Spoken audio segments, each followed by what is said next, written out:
We've got to talk about this port, this American funded and built port on Gaza's beach. We've got to talk about the impact of it and what's to come. There's a couple of factors. I'm not going to talk about the gas. There's a couple of things. And one is, when they took the builders' rubble to start building this pier, they took it from the remains of the bombed Palestinian homes. So they stole, basically, the stone that these houses were made of. They bombed them, and then they collected up the rubble and started to build a port.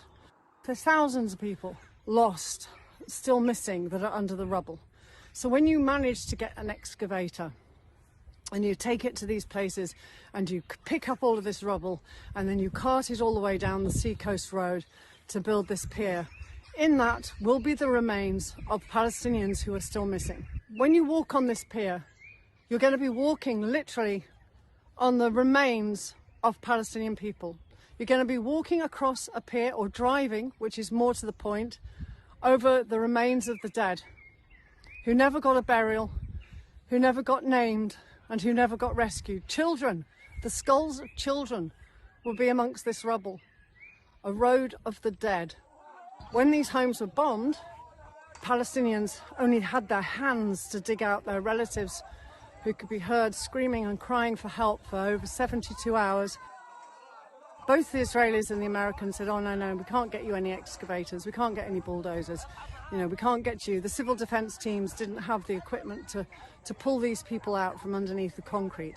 And yet it took America less than 8 hours to deliver 30 brand new bulldozers and excavators and heavy machinery, all the stuff that you need to build a port. When the Palestinians were crying to get their relatives out, the Israelis had torched all of the civil defence equipment, so there were no bulldozers. They died crushed to death, slowly and in a lot of pain, screaming and crying for help for over 72 hours. Just think about that. But in 8 hours, the Americans are able to suddenly deliver a whole brand new range of bulldozers and excavators. They can do that to build a port, but they can't do it to save the lives of hundreds of Palestinian people. So that kind of crosses out the word humanitarian. You're talking about, oh, this is a humanitarian port. Well, it wasn't very humanitarian to deny the Palestinians the bulldozers that you've been able to ship from Cyprus within 8 hours.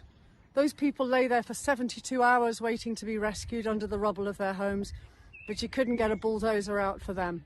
Gaza's beach, the place that all Palestinians go in the hot weather, the place they swim, where children have flown kites, where they gallop their horses up the beach. There's wedding venues, there were restaurants and cafes. People flocked to the beach in the summer to cool themselves down and use the beach as a way to get away from the misery and suffering in the colder months. What about the fishing industry? It's gone. The beach is controlled. It's taken over by American troops and mercenaries being paid, private firms being paid to secure the area.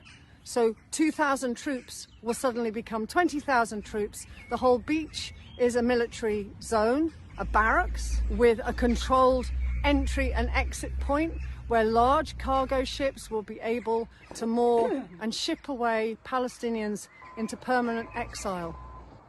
There are so many reasons why this port is not humanitarian, but this port must go. This port cannot exist, because if it does, then Gaza doesn't exist. Thank you for listening.